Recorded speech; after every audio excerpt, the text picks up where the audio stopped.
When you think of express trains on a metro system, you probably think of New York. But there are also other systems that have express trains, such as in Hong Kong, Philadelphia, and the topic of this video, London. I'm often surprised by how many people don't know that the London Underground has express services, so that's what I'm hoping to fix with this video. First, I need to define what counts as an express service. I'd count any service that follows the same route as another service, but while making fewer stops. If the two services connect the same stations but follow substantially different routes, I wouldn't count that as an express local service pair. The most extensive express service on the Underground is the Metropolitan line. During peak periods, there are 3 different stopping patterns between Moore Park and Baker Street. Slow trains make all stops, semi-fast trains skip the 2 stops between Harrow-on-the-Hill and Wembley Park, and fast trains also skip the 4 stops between Moore Park and Harrow-on-the-Hill. Outside of peak periods, there is still some express service, with trains from Amersham and Chesham typically operating semi-fast. But that's not all the express service on the Metropolitan line, because east of Wembley Park, it shares a corridor with the Jubilee line. Jubilee line trains stop at all 8 stations between Wembley Park and Baker Street, but the Metropolitan line operates express, skipping all stops except Finchley Road. The 2 lines share a 4-track corridor, with the Metropolitan line using the outer tracks and the Jubilee line using the inner tracks. It's also worth mentioning that Chiltern Railways shares the same corridor between Amersham and Finchley Road. On the central segment, it has a dedicated pair of tracks adjacent to the quad-track London Underground line, but between Amersham and Moore Park, Metropolitan line trains share tracks with the mainline services. The Metropolitan line fast trains also stay on the mainline tracks all the way to Harrow-on-the-Hill. Another example of express service is on the Piccadilly line.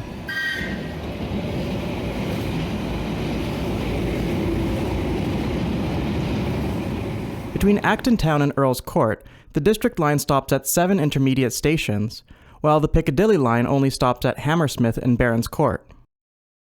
And sometimes Turnham Green, but usually not Turnham Green. For most of the segment, the Piccadilly line uses the 2 center tracks, while the District line uses the outer tracks. At the stations served by the Piccadilly line, there's a cross-platform interchange to the District line. Stamford Brook Station has an unusual configuration with a platform on the westbound Piccadilly line, but not on the eastbound Piccadilly line. That's because before the Piccadilly line was built, the current island platform on the south side served both directions of the District Railway. When the railway was widened to 4 tracks to make room for the Piccadilly line, there was never any plan to stop the Piccadilly line at Stamford Brook, so the 2 new tracks on the north side only got one side platform for the District line. That left the north side of the island platform largely unused to this day.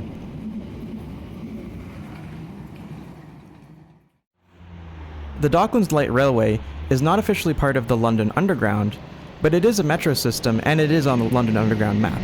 So I think it's worth talking about the local express pair between the DLR's Stratford International branch and the Jubilee line. Between Stratford and Canning Town Station, the DLR stops at 4 intermediate stations, but the Jubilee line only stops at West Ham. In this case, the 2 lines have their own dedicated pair of tracks next to each other, which unfortunately means that there's no cross-platform transfer between the local and express services.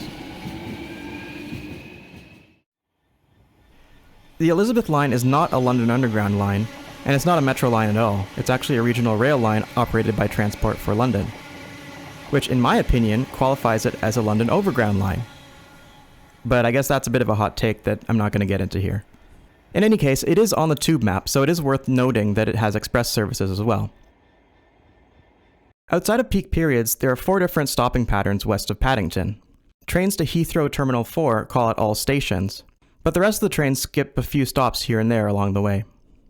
The Elizabeth line doesn't seem to have any specific names for the various stopping patterns, unlike the Metropolitan line. In practice, passengers are just expected to pay attention to the notices at the stations and on the train to figure out which station any given train actually stops at.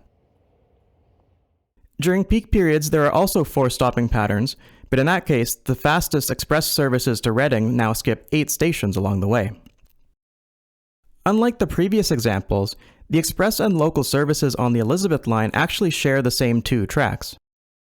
That segment of line travels along the Great Western Main Line, which does have 4 tracks, including 2 express tracks. But those tracks are used by much faster intercity services, which the Elizabeth line would not be able to keep up with. So all of the Elizabeth line services use the local tracks, including the Elizabeth line express trains. This is possible because the service frequency along this part of the Elizabeth line is low enough that express trains can be scheduled to depart Paddington quite long after a local train, leaving enough room for them to not catch up. And while we're talking about TfL's rail services, I might as well mention the express service on the Lee Valley lines, also known as the Weaver Line.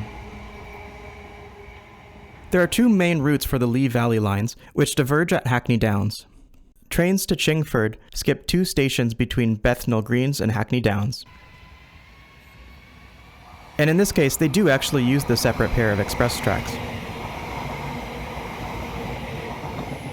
Those tracks are also used by intercity trains heading along the West Anglia Main Line.